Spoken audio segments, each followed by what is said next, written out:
I review a lot of stuff on this channel. I've spent my life, for the last 22 years of my life, as a reviewer. So many products come and go through this room. And most of them, I honestly, I don't remember them. But some, the really great ones, stick around, at least in my memory, right? And this one, the Decware Super Zen Triode amplifier, is that kind of product.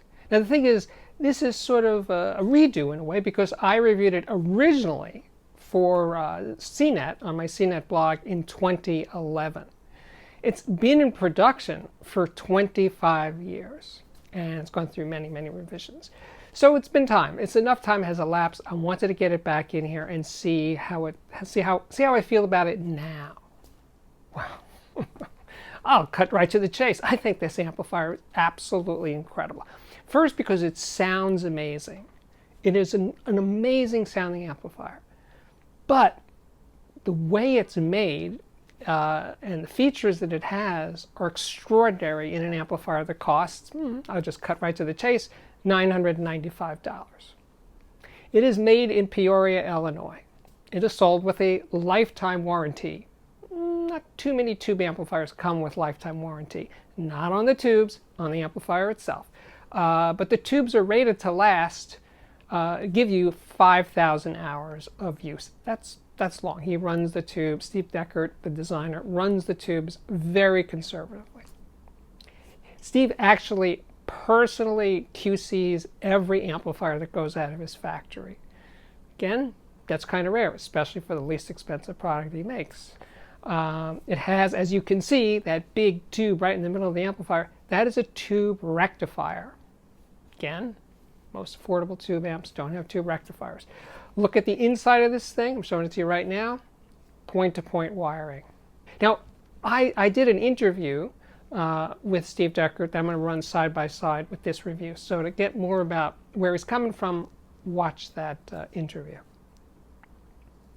But again, it's the way well, it's the benefit of 25 years of being in production. He just knows so much. I think he said something like he's sold 6,500 of these amplifiers. So the feedback that he's gotten from customers, just he keeps putting it back in and making it a better and better design. So there's a switch right there next to each speaker connector, one for each channel, and is the high-low impedance selector switch. In the low position, it's running from 2 ohms to 6 ohms, and in the high position, 6 to 16 ohms. Pretty nice. There's a bias switch right in the front. There's 2 switches, but the switch on the right is the bias switch, high-low position for the input tube.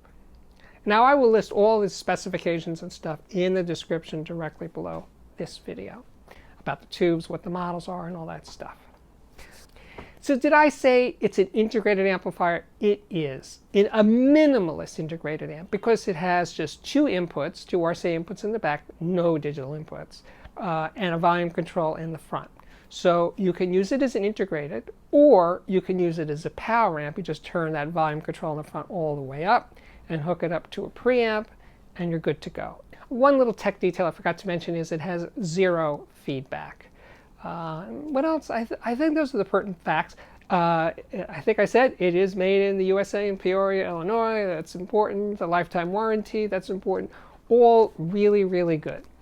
Oh, I forgot to mention probably the most important spec of all to many, many people is the power output. How many watts per channel is this little guy? Well, to put a number on it, 2. Well, actually 2.3 watts per channel. Hold on. Don't go away. Stay in your seat. Keep watching, please. Just give me a little bit more time here to explain. Anyway, 2.3 watts does not sound like a lot of watts. You're used to 50 watts or 25 watts. How can you listen to 2.3 watts? And I'm here to tell you it is not a problem. Not a problem. Well, it's a problem if you want to really party and crank and feel the music shaking your room. This amp's not going to cut it. But then again, a 20 watt amp's not going to do it either, or a 50 watt, or possibly even 100. If you want to rock out, I agree. This is not the amp for you.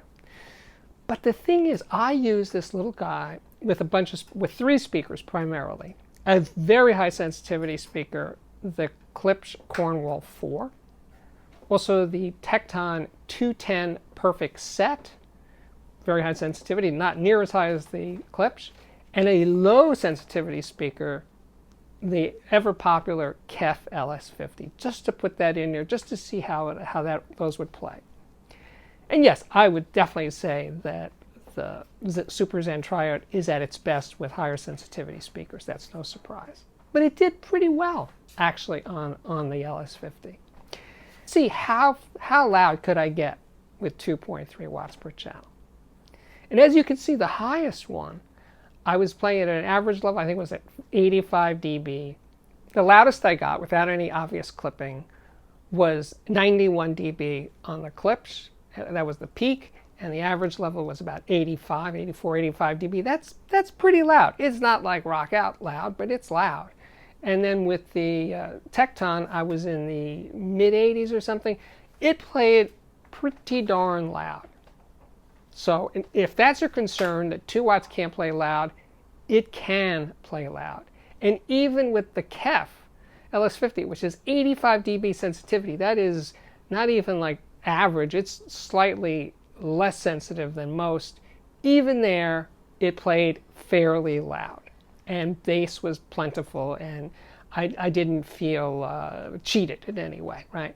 Because the sound quality, let's talk about quality as opposed to quantity, the sound quality was actually fantastic.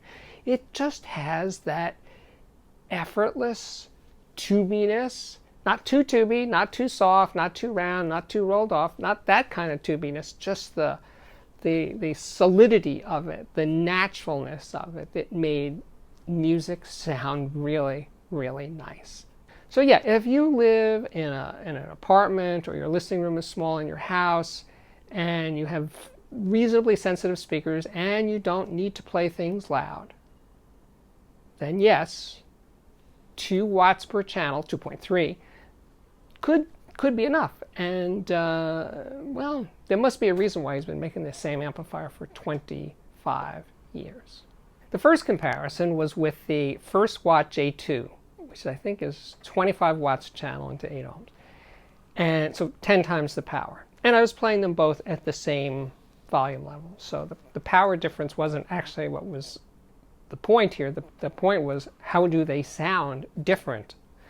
And the answer is, well, the J2 had a fuller, let's say brawnier, bigger, more, let's say, robust presence.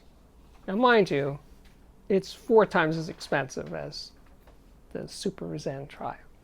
But the Super Zen Triode, in terms of immediacy, of dynamics, of spunk, of excitement, actually was doing pretty good. In some ways, I definitely preferred it to the J2. It just had this engaging quality. It just kept pulling me into music. It actually was making me not think like an audiophile and try to evaluate the sound quality. Just listen to it. Just enjoy it. It disarmed me as a reviewer. That's what I'm saying. Now, I've referred to Eno's On Land album many times in these reviews. It's an old recording. It's from the 70s, but it has such incredible texture and density and space and layering. And listening to it with the Tecton 210 Perfect Set, that deep soundstage, big, it just kind of floats in front of the speakers. It's amazing. And to think that this recording was made 45 years ago or something. Amazing. How did Eno do that? How did he create this density? And again, the Super Zen Triode just unleashed it, basically. Let me put it that way. It was so enveloping. It was so deep. You just want to like sink into that soundstage. You just want to get off your chair and walk around in that soundstage. It's one of the joys of this hobby, is playing your favorite music that you've listened to it over many, many years and hearing it in a new way, in a different way. But a good solid state amplifier, I don't want to make it sound like solid state doesn't have a place. I listen mostly to solid state amplifiers here. Solid state has just more control over the speaker. It just feels tighter, faster, more dynamic, more jump when you have more power. There's no doubt about it. I don't want to downplay it. And bass just can be more visceral, certainly with more power and more control over the drivers. But that's fun, and I like solid state for that. But when you go to tube, it's this jump, going back and forth between tube and solid state. When you go to tubes, it connects in a more emotional way. It's more of a heart trip. It's more flesh and blood. So it's a very different way of engaging with music. In 2019, the Klipsch RP600M was my speaker of the year at CNET. It's a small-ish bookshelf speaker, horn speaker, very easy to drive. I don't have one here to try it with the Super Zen Triode, but I can tell you I'm pretty darn sure that would be a phenomenal combination. Absolutely incredible. So that's kind of the way in, to get a glimpse of what this is all about. So I think we're good, right? I think we have done it. My name is Steve Guttenberg. This is the Audiophiliac Daily Show. Thank you so much for being here. I would be remiss if I didn't mention the Patreon. That is the cool parts. Cool parts are there, right? Anyway, seriously, check out the Patreon, which can be found at patreon.com/audiophiliac. Can't write that down fast enough. I got it in the description there below, a link to the Patreon. While you're here, you could check out the playlists. There are playlists for speaker reviews and electronics reviews and music reviews and headphone reviews, hundreds and hundreds and hundreds of these things right here on the Audiophiliac Daily Show. And also interviews with Steve Deckard from Decware, interviews with Eric Alexander from Tecton, and Dan D'Agostino formerly of Krell and now with D'Agostino. Lots and lots of amazing interviews, if I do say so myself. I think my work here is at last complete. Thank you so much for watching, and I would love to see you back here again very, very soon. Bye-bye.